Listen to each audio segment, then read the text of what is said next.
3 سال میں نے کچھ نہیں کھایا پیا. 3 سال کے بعد خضر علیہ السلام 2 روغنی روٹیاں، جس کو آپ پراٹھا کہتے ہیں یا شیر مال کہتے ہیں، 2 روغنی روٹیاں اور دودھ کا پیالہ لے کر آئے اور مجھے کہا کہ کھاؤ.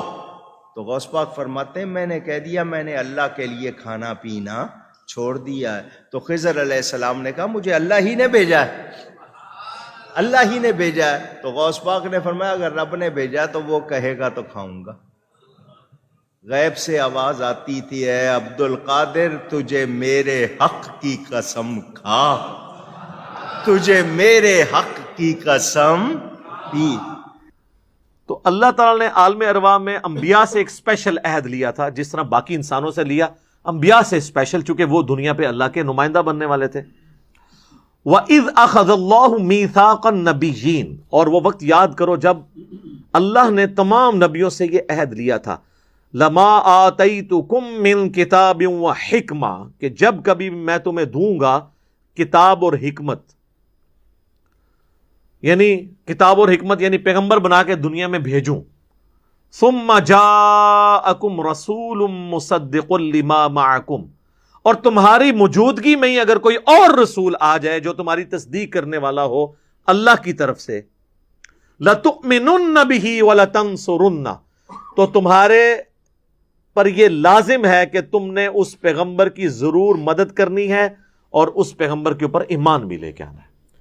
اور اس کی پریکٹیکل مثال سیدنا یحییٰ بن زکریا نے تصدیق کی عیسیٰ ابن مریم کی، دونوں ایک وقت میں. اسی کے تحت میں صوفیاء کو یہ پھکی دیتا ہوں کہ حضرت خضر تو تم کہتے ہو پہلے سے موجود تھے، حضرت خضر کہتے ہیں یہ آج تک زندہ ہے، آج تے چھاڑ دو. حضور کے زمانے میں تھے؟ جی تھے.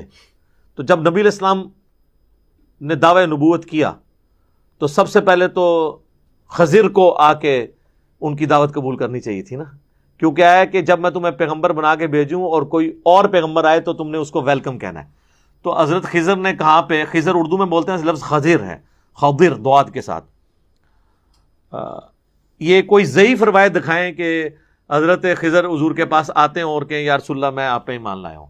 جبرائیل کا تو آتا ہے انسانی شکل میں آئے ہیں، خضر کا کہیں پہ آتا ہے؟ تو جعلی سارا کام بنایا ہوا ہے. وہ خضر موسیٰ کے زمانے میں تھا، وہ فرشتہ تھا، پیغمبر تھا، واللہ عالم. وہ ایک واقعہ رپورٹ ہوا، دیٹس آل. تو اگر وہ تھے اور رسول اللہ کو انہوں نے ویلکم نہیں کیا تو اپنی نبوت سے ہاتھ دھو بیٹھے ہیں.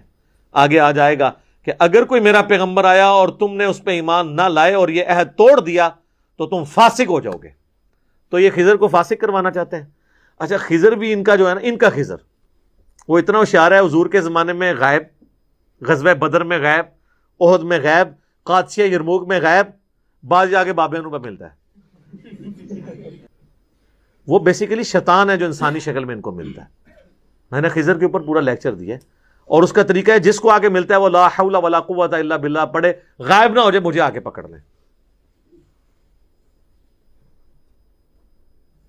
اور لوگوں کے غائب بھی ہوئے ہیں خضر پریکٹیکلی. یہ اس طرح ہوتا نہیں ہے. تو اس آیت سے میں نے ڈیڈکٹ کیا تھا کہ وہ پھر اگر خضر تھے بھی تو پھر وہ کفر کی طرف چلے گئے.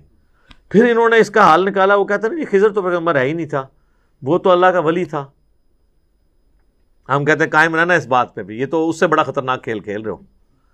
تو کیا کوئی ولی کسی پیغمبر کا استاد ہو سکتا ہے؟ کہتے ہیں نہیں جی، توبہ توبہ توبہ. تو حضرت موسیٰ علیہ السلام کے استاد نہیں ہے خضر؟ قرآن میں جو واقعہ ہے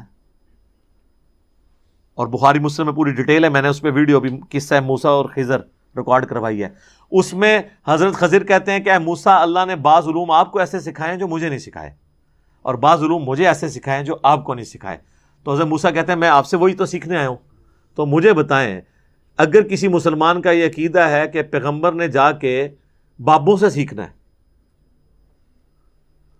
تو اس نے تصوف کی لائن پہ کیا چڑھنا ہے؟ ایمان سے تو ہاتھ دھو بیٹھا. کیونکہ دنیا میں اللہ کے ریپرزینٹیٹو کون ہے؟ پیغمبر. یہ بابوں کے پاس بیچتے ہیں کبھی گوشت مانگنے کے لیے انسانی. سب جھوٹ ہے. یہ مثنوی مولانا روم میں سارا کے سارا گند لکھا ہوا ہے اور وہ واقعات بیان کر رہے ہیں اور اتنے مزے لے لے کے وہ واقعات سناتے ہیں. وہ جب پھر ہم اس کی انجینئرنگ کرتے ہیں تو اس طرح کر کے بیٹھ جاتے ہیں. یہ کیا ہو گیا کہ بھئی یار یہ بات ٹھیک ہے کہ نہیں ہے؟ تو آپ کی عقل کام کرتی ہے کس طرح ہوگا؟ تو یہاں پہ اللہ نے ذکر کیا کہ پھر نبوت چھن جائے گی اس بندے کی جو پھر جس کی موجودگی میں کوئی اور پیغمبر آیا اور اس پہ ایمان لایا. اب وہ بات چل رہی ہے. قال اقررتم واخذتم علی ذلکم اسری, تمام پیغمبروں کیا تم اقرار کرتے ہو اور اس پہ میرا بھاری ذمہ اٹھاتے ہو اس بات کے اوپر کہ تم نبی ہو اور تمہاری موجودگی میں کوئی اور نبی آئے تو تم نے اس پہ بھی ایمان لانا ہے اور اس کی تصدیق بھی کرنی ہے. قالوا اقررنا, تمام پیغمبروں نے کہا ہم اقرار کرتے ہیں کہ ہم آپ کی بات اے اللہ مانیں گے. قال فاشہدوا, اللہ نے فرمایا سارے ایک دوسرے پہ گواہ ہو جاؤ کہ یہ تم نے اقرار میرے ساتھ کیا ہے.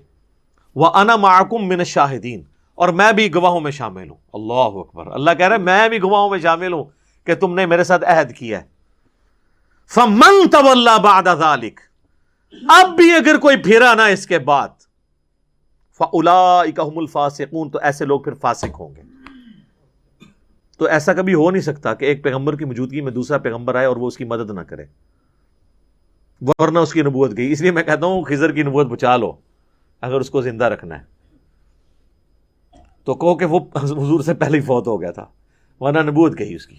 یہ لاجیکل. لیکن ان بچاروں کو نہ کوئی دین پتا, اسی لیے پھر الٹیمیٹلی اور یہ سارا دین کتاباں سے نہیں ہے نا, کتنے ہے پھر اور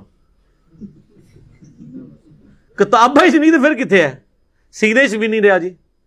بریلویاں دے سینے چاہیے, دیوبندیاں دے, سنیاں دے کہ شیعہ دے, سینے بھی تو وق وق نے. حضور نے حجۃ الوداع پہ سینے چھوڑے تھے, نبی علیہ السلام نے فرمایا دو چیزیں چھوڑ کے جا رہا ہوں, اللہ کی کتاب اور اس کے نبی کی سنت.